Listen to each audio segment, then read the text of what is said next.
Good morning, ladies and gentlemen. My name is Pete Westhouse. I'm the chairman of Bathurst, and on behalf of the Bathurst board, a very warm welcome to our AGM. Here we are again. It's a pleasure to be here, of course. There's a quorum present, so therefore we can formally declare this meeting open, introduce other board members, Richard Tacon, CEO, Russell Middleton, Finance Director, and we also got our Company Secretary, Larissa Brown here now.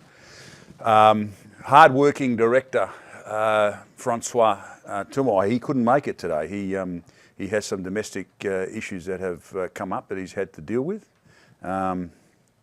He did connect with us this morning, and he did wish us all the best. So he does apologise for not being able to come today. We also have, I must get his name right this year, right? Pete Taylor from our auditors, who is representing KPMG. I haven't been given any instructions around emergency procedures. So I guess if there is some sort of emergency, we'll get rounded up by the staff and follow their instructions. Now, as this meeting, it's not being live streamed, but it is being recorded and will be on our website, and we'll probably put it on other platforms next week sometime. Let me first go through a few of the logistical aspects of the meeting today. All votes will be tallied via poll, and as the resolutions are presented, the proxy results will be displayed as well.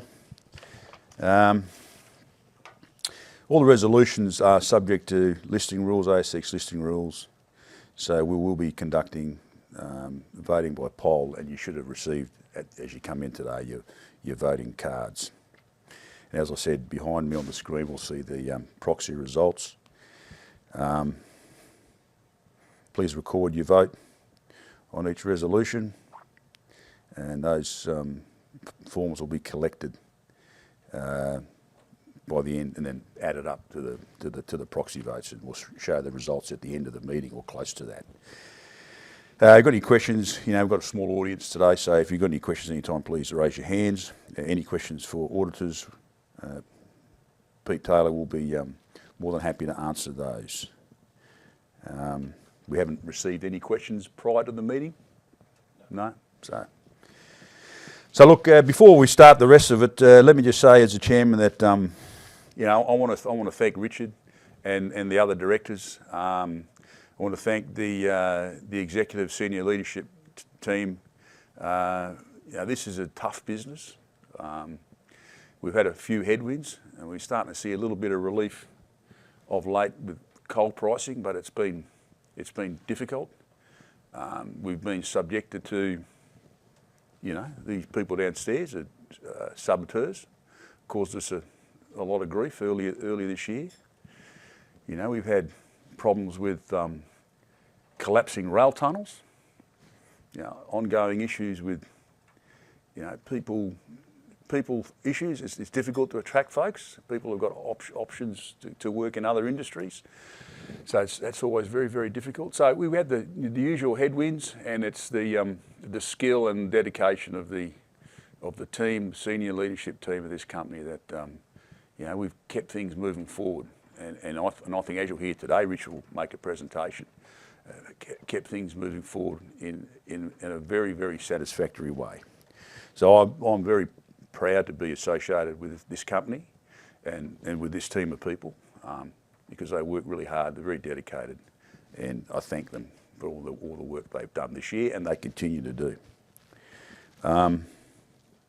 So the formal part of the meeting, so we'll consider the resolutions, and at the end of that, Rich will make a short presentation.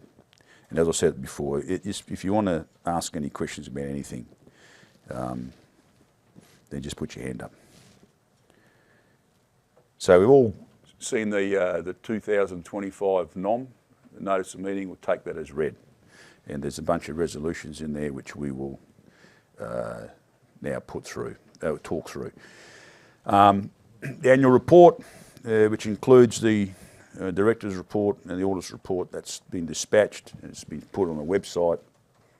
It's on the ASX, so everyone's had a chance to have a look at that. As I said, there was no questions in relation to any of those things. So we'll move on. Now, as the first resolution is in relation to my re-election, I can't talk about that, so either Richard or Russell, please step up and I'll do that, Pete. handle that. And, yep. I've got the microphone on, so that's probably easier. As Peter said, yeah, first resolution is the re-election, or the Peter's come up for election under rotation. He has placed himself available for re-election. Is there any questions around that or any comments before we move on to the vote? I'll take that as no. So just looking at the proxies, as you can see, there was a resounding resolution towards. Is there any show of hands? Anyone? Any poll in the room? No. Okay. So that takes that resolution as being passed. That's passed. Thank you. Okay. There will be. I think there is maybe still some. No, there is no polling in the room, so that is the final result. Sorry. Yeah. Thank you. So happy with that. You know, there's still a bunch of unfinished business that I'm happy to continue to help the company work through. You know, we've got some big projects coming online and other matters, so we're happy to continue to be here for a wee while longer yet and to help out with those things. So, Resolution 2, appointment and determination of remuneration of the auditor. This order of business is a standing item that allows the board to appoint and remunerate KPMG, of which we have Peter Taylor representing them today. We haven't received any questions. If you have any other questions, as I said before, please do so now. Now, proxy for this one, Resolution 2. Push the big button in the middle. I do? Yeah. Ah, righto. Here we go. So, clearly, this one passes as well. Thank you for that. Resolution 3, ratification of prior issue of shares. So this was to do with the earlier in the year placement. Shares issued under Listing Rule 7.1.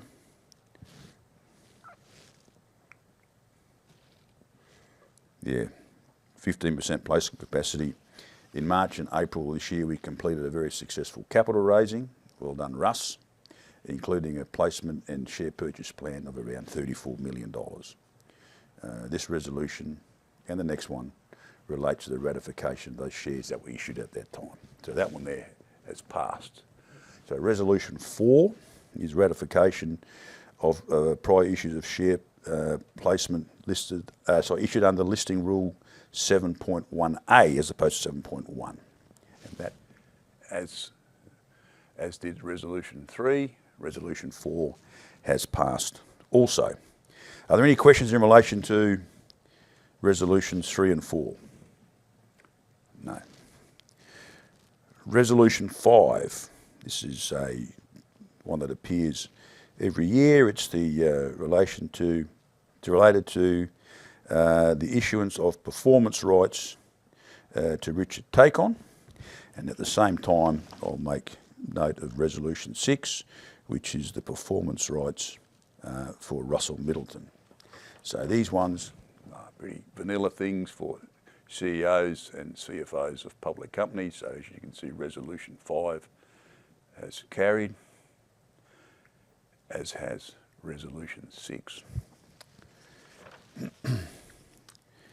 Resolution 7, enable the issue of securities under the Employee Incentive Plan, reapproval of our Bathurst Resources Employee Incentive Plan. It needs to be refreshed. Is it every 3 years or something, isn't it? Yeah, so that's all that is. It's a standard thing that appears from time to time, so that's been voted on by shareholders, and that one has also passed.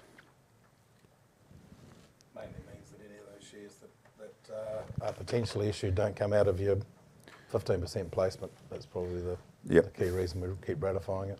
Yep. Talking about 10% placement, that brings us to the last resolution, Resolution 8, and that is asks us to reinstate that cap that was previously consumed. So that has also gone, has also passed. Additional 10%. Initial 10% over what the standard 15% is you get. Yep. Yep. Yep. That's the last resolution. So really, that completes the the formal business of the meeting. Do we have to do any more tallying up? We do? There'll be a little bit of tallying up. Yeah. We'll release those results after the meeting. So what I might do, Rich, I might sit down now and let you do your presentation. Yeah. Thanks, Peter. Turn mine off. Thank you, Peter.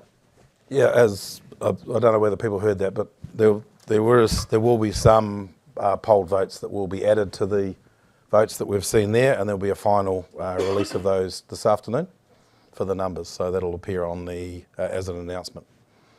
Well, thanks very much. It's a great pleasure to be back here, and thank you, Peter, for your kind words to myself and my management team. And I would like to resonate those, the support from the board over the last 12 months, well, actually over the last 10 years. I mean, we've been together for 10 years now as a board, and you know, we've done a lot of stuff together, but it's always been around also having the management team that have basically stuck with us through that period of time as well. So that is how this company's gone ahead and how this company will go ahead. You know, our share price is a little bit depressed at the moment. It has been for a while. We're a little bit dead on the Australian exchange. But as I'll try and demonstrate as we're going through this quick presentation, you know, we have got some exciting stuff coming up. And even though we may be off the radar at the present time, coking coal in particular is coming back onto the radar. Yeah, we are seeing a lot of interest now from banks in particular that were well and truly moved away from coal as an investment, that are coming back to it.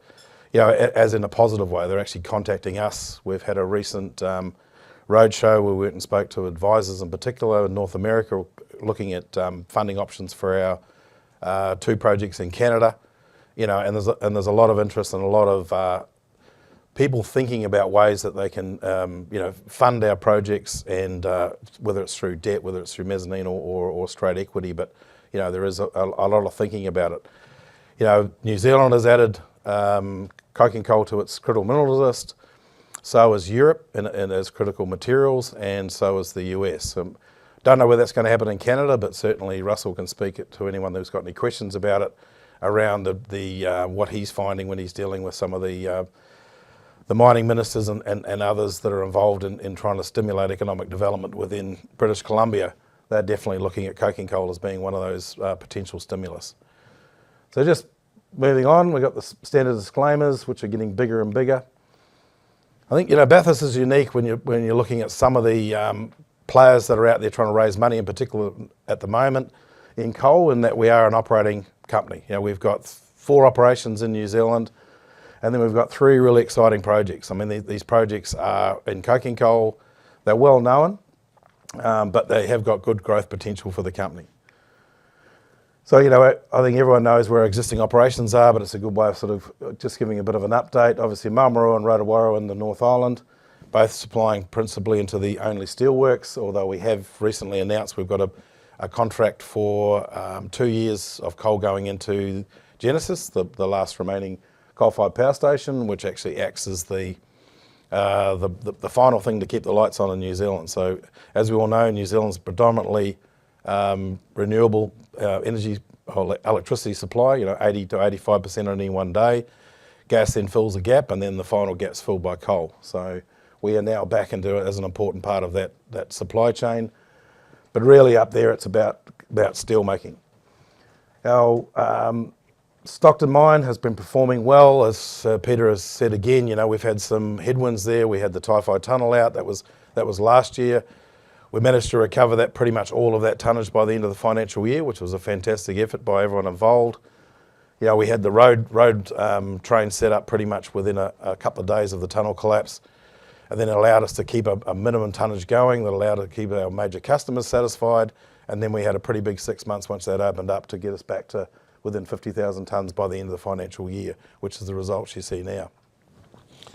And then we've got the Buller project, which adds to that. We'll talk about that a bit more. And then Takatimu, we keep finding a bit more coal at Takatimu. We're going to try and now make sure that we've got a market to meet that coal, but it's still a very profitable operation. It's 100% owned by Bathurst, so that cash flows directly into us. Canada, we've got those two, again, exciting projects. We've been in Crown Mountain since 2018. We've got 22% of that project with Jamison, which is an Aussie listed company. And then we've got the Tenas project, which is 100% owned by Bathurst. And over the last 6 months in particular, Russell, Executive Director, has been spending a lot of time in Vancouver and at the mine site, basically making sure that we've got a presence there and that we're taking that project forward. As I said, the board's been together now for 10 years.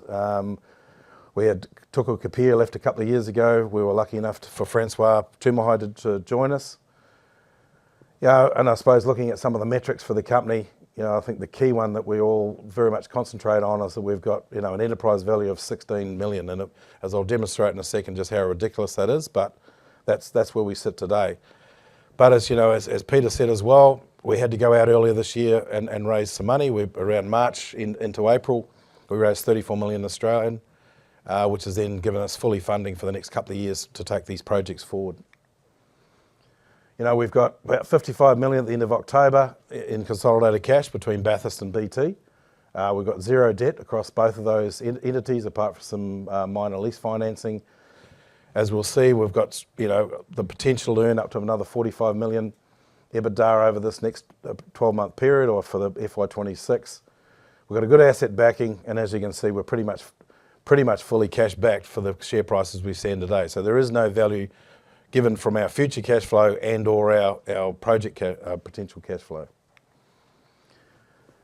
An important aspect of the fast track that we're going to be putting in, fast track approval application that we'll be putting in, is that we need to be able to show that we are regionally or nationally significant. And I think we've got 700 employees. We pay out about $90 million to those employees.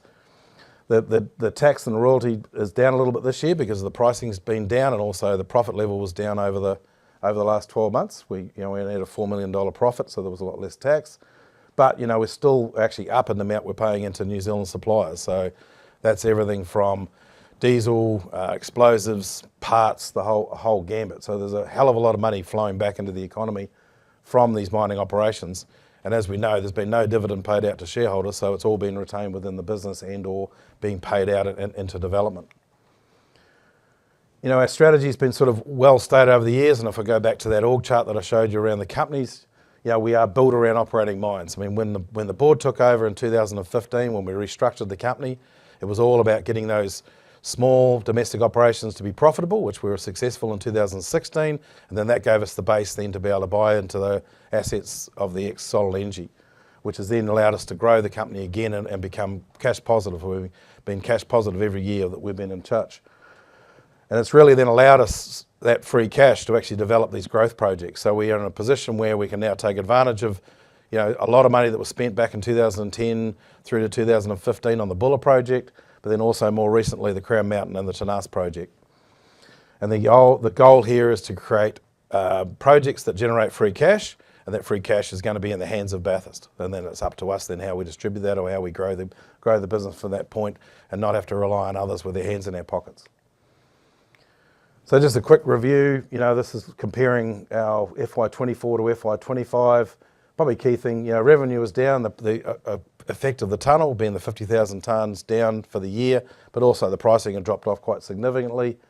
EBITDA was down about 50 million.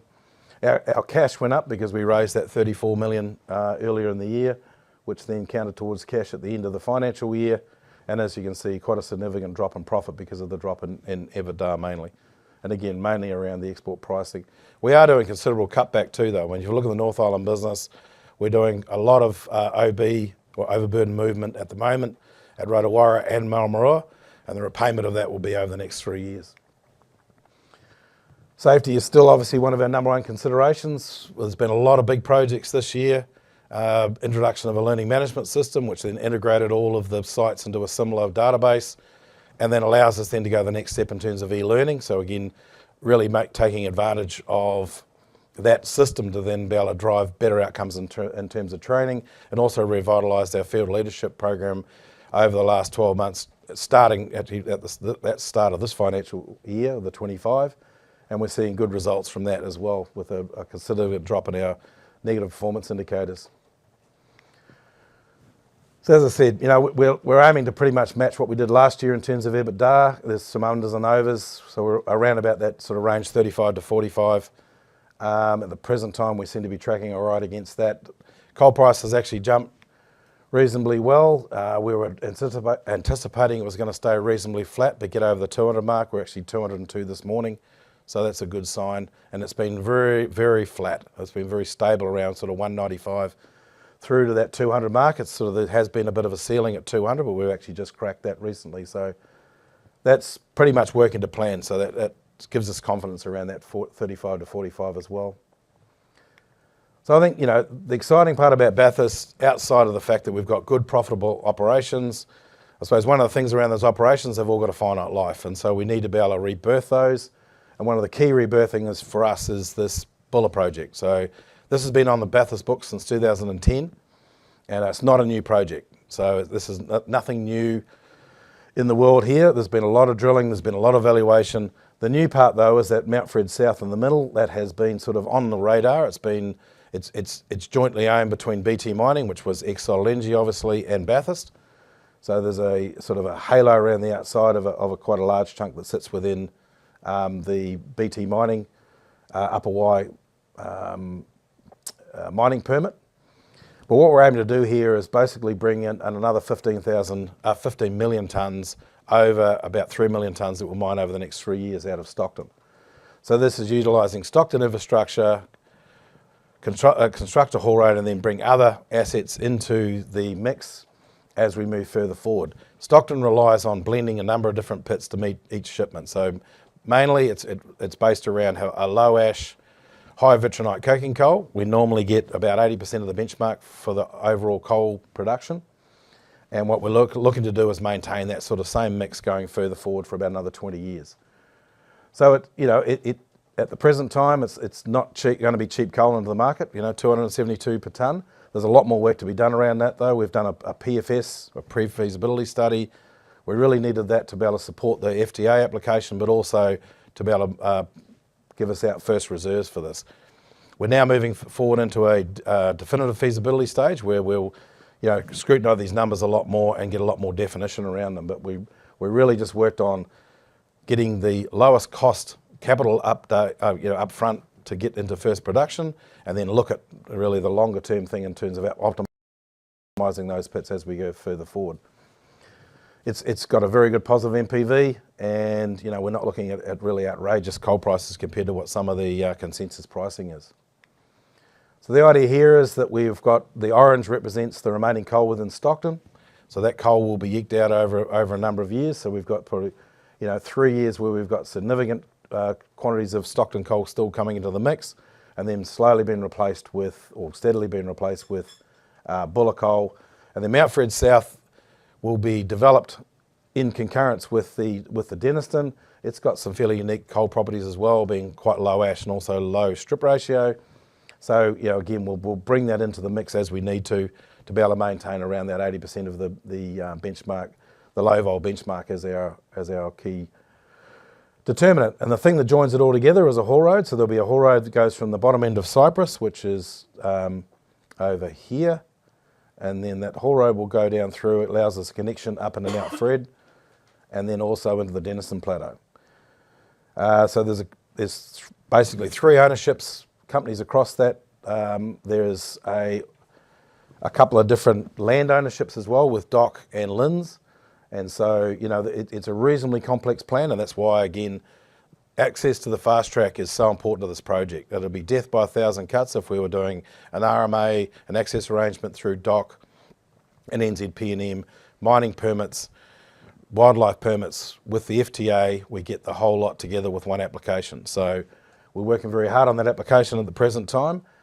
Really the key thing that's holding that up is this Mount Fred South area. We've got a lot of information, obviously, about Denniston. We've been working on that for a long time. We've got a lot of information about Stockton. It's operating today, but Mount Fred South was pretty much, when the FTA came in December last year, we didn't even have a mine plan for it. We had a vision of how we might mine it, but obviously we've had to accelerate all those plans, plus the environmental works to be able to support a project that will get through FTA. So that's really the critical path. So we're looking to submit that FTA application in the first quarter of next calendar year, of 26 calendar year. And if you look at Oceania with their YE project, they submitted in March, and they've got draft conditions as we speak, and they're looking to get that out later this month. So that's a 9-month period. So that's what we're anticipating, a very similar path for this project.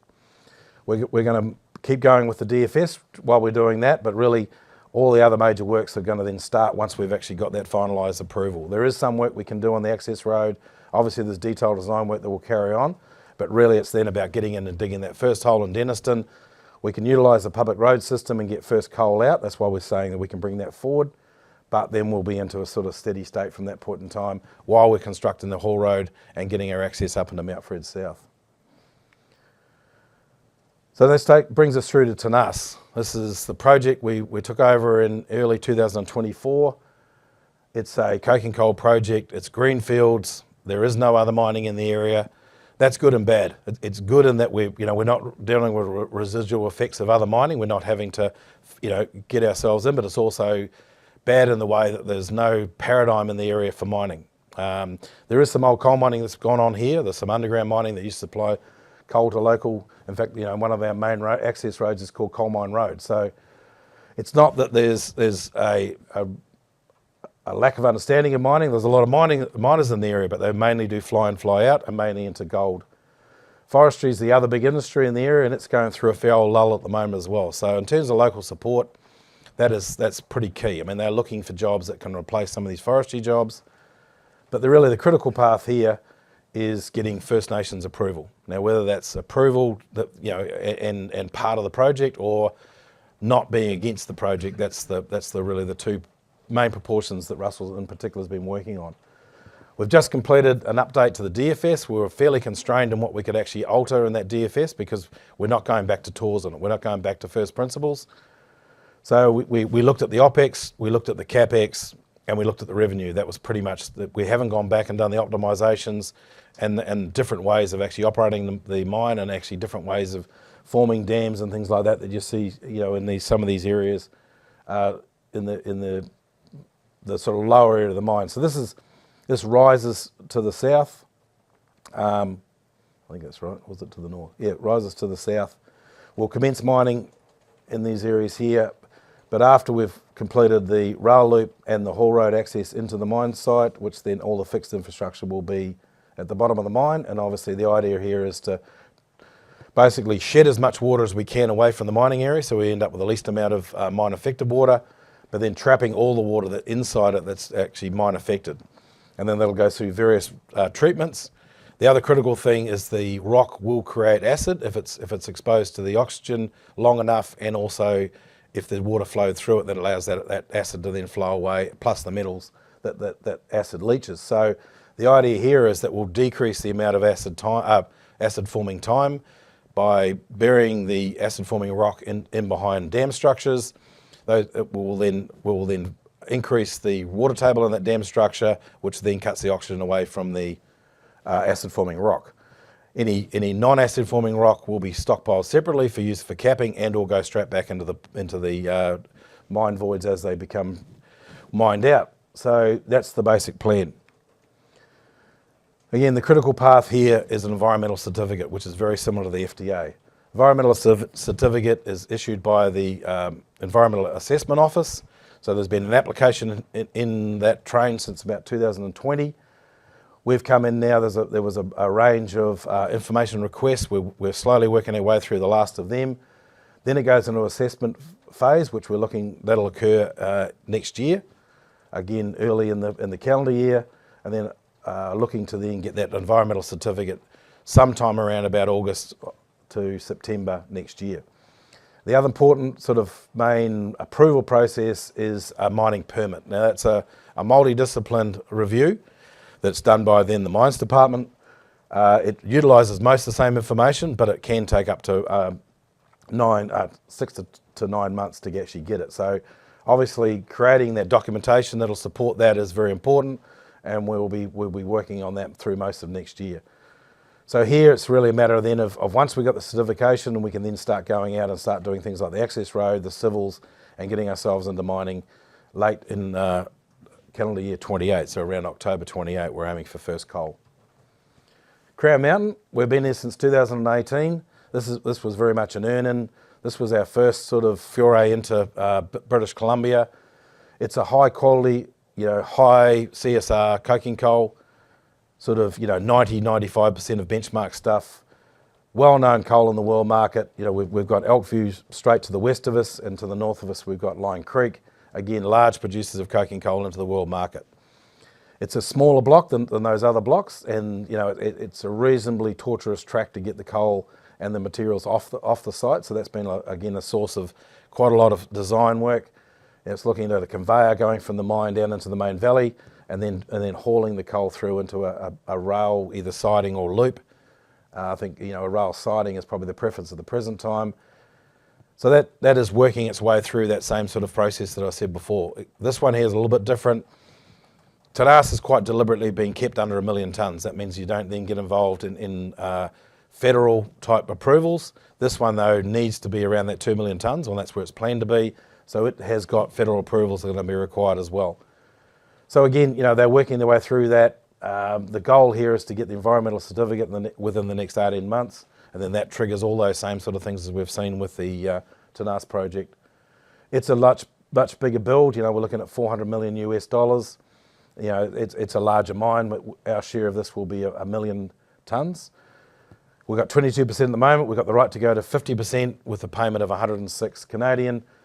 The latest update to the DFS, which was released in May by the Jamison, our joint venture partners, has the project around about 500 to 600 million US on a post-tax basis. So this is a very valuable option when you look at.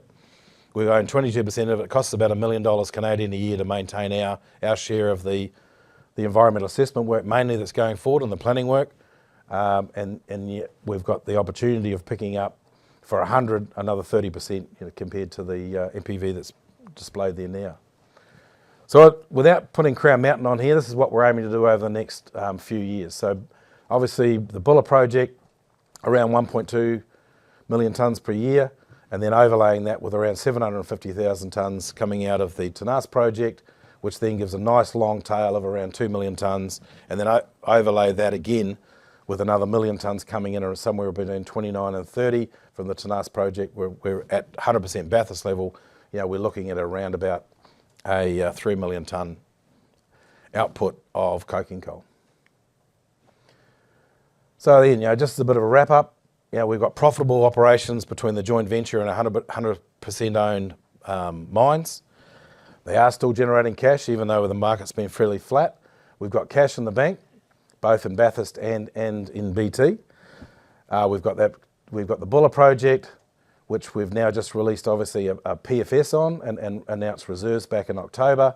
We've got the fast track that's available to us, and there's a recognition within New Zealand that coking coal is important, which actually really helps that process. And the Tenas project, again, we've just released the DFS, which again shows that the project is very profitable going further forward. We've confirmed the reserves, and I'm really looking forward to next year, because next year we'll see the combination of a lot of hard work for a lot of people, particularly in this room, when we get these environmental certificates and or the FTA, that then starts to unlock the value that we all want to see in the business. So your hard-earned cash that you've put into this business is going to be starting to pay those dividends after that point in time, because then we can really start ramping up the value and the demonstration of that value around these valuable projects. So thank you. Happy to take any questions. One other thing I forgot to mention, Richard, when I thank you and your team. The other people I want to thank is the New Zealand, the new New Zealand government. Since the election, which go back a bit now, but particularly the minister, what's his name, the resources Shane minister, Jones. Mr. Jones. I mean, he's a strong supporter of the industry, and we have.